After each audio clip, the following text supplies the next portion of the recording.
she went to one of the freak-offs, but they said that it wasn't, it was a rapper who was married.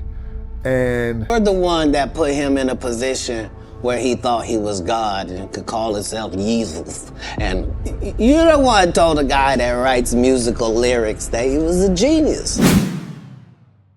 The world knows Kanye West as a genius, but what if his rise to the top came with a terrifying price? Comedian Katt says every star pays a debt, and Kanye's payment was the ultimate sacrifice. This is the fame game. Katt has never been one to hold back.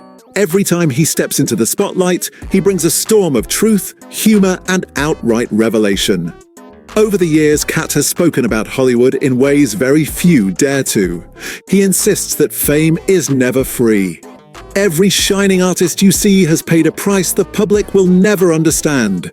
Some lose their freedom, some lose their sanity, and some, he warns, lose the people they love most. If you're ready for more shocking celebrity stories and deep dives into the fame game, go ahead and hit that subscribe button right now. Now, Katt's latest focus is Kanye West, the man now known as Yeah. According to Katt, Kanye's success did not come without sacrifice. He believes Kanye was forced into making an ultimate choice. It was pointing to Kanye West. And then it so happened the next day he comes up there. This is the same guy that got on, and I don't want to blow nobody else's platform. A choice that led to the loss of his mother, Donda West, and to years of pain that continue to follow him. Katt insists that Kanye's story is not just about fame and talent. It's a chilling tale of how the industry uses manipulation, tragedy, and fear to control those who rise too high. When you look closely at everything that has happened around Kanye, from his mother's death to his ties to Diddy's disturbing parties, Katt's words suddenly sound less like conspiracy and more like a warning. In June 2025, Kanye West appeared unexpectedly at Sean Diddy Combs' high-profile trial. And see, that's when I knew that Kanye's mom, Kanye would have never wanted Donda. Diddy, once one of the most powerful figures in entertainment, was facing charges for trafficking, racketeering, and coercion. Kanye showed up dressed in white, walked into the Manhattan courthouse, and when reporters asked if he was there to support Diddy, he simply said, yes. That one word carried a heavy message. While nearly everyone else in the industry distanced themselves from Diddy, Kanye walked right into the storm.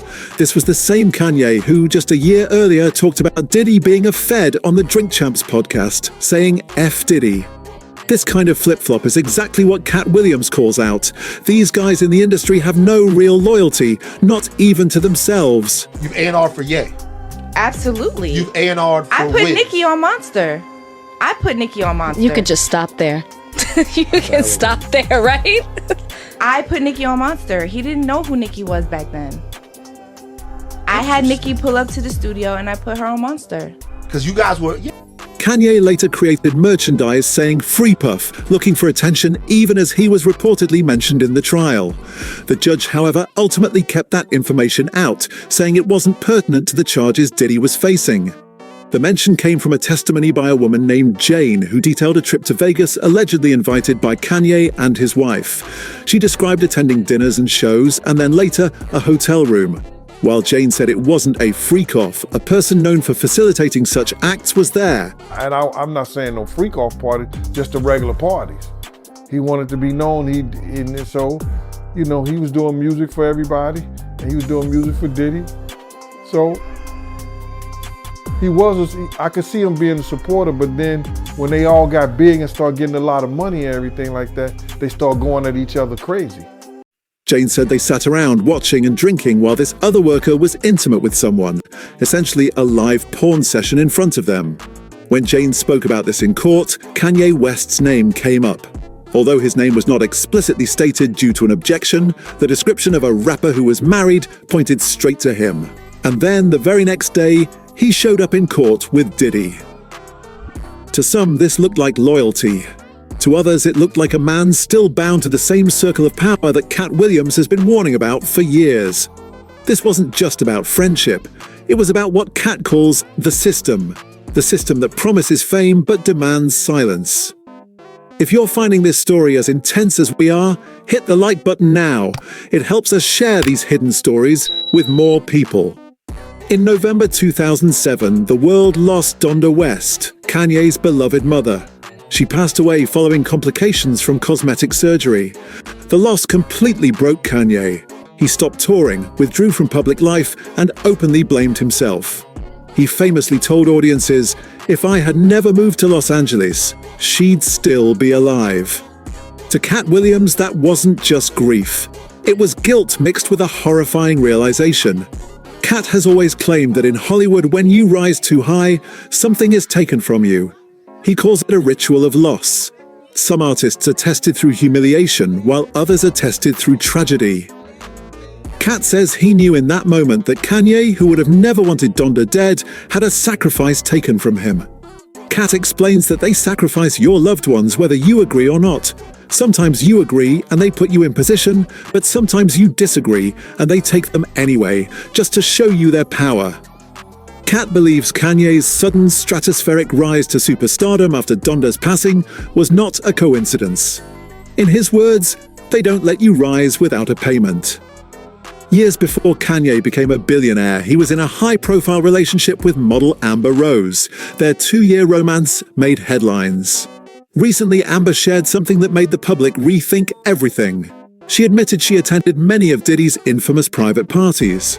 She said she had been to every single one of Diddy's parties, calling them shocking and filled with famous faces engaging in disturbing behavior. It's worth remembering that Amber first met Kanye through the music industry, the same world Diddy controlled. The ties between Kanye and Diddy's inner circle continued. In October 2024, Kanye's former assistant, Lauren Peixoto, filed a shocking lawsuit. She accused him of assault during a studio session that he co-hosted with Diddy. Peixoto claimed Kanye gave her a drink that made her lose consciousness, and that the environment felt more like one of Diddy's freak-off parties than a music session. Her case connected Kanye directly to Diddy's secret world. Katt Williams sees these legal troubles as signs of something deeper. He believes that when a celebrity tries to expose or resist the system, the machine that built them turns against them. They are attacked, isolated, and destroyed in public. Both Kanye and Katt have spoken about a mysterious force that controls celebrities. Katt has described how some entertainers are surrounded by people whose job isn't to protect them, but to monitor and control them. They keep stars obedient, prevent them from speaking the truth, and if they disobey, they are destroyed. Kanye's public outbursts, his interviews, and even his religious transformation all look different through this lens. Maybe they weren't the actions of a man losing control. Maybe they were the actions of someone desperately trying to reclaim it. Katt Williams believes Kanye's story is not about madness, but about a terrifying awareness. He's trying to break a contract that was never written on paper, but in pain. The public remains deeply divided. Some believe Kanye's claims are delusions. Others see him as a whistleblower who dared to tell the truth where honesty is punished. Katt stands firmly on the side that believes Kanye knows too much, and the same people who once lifted him up are now trying to silence him.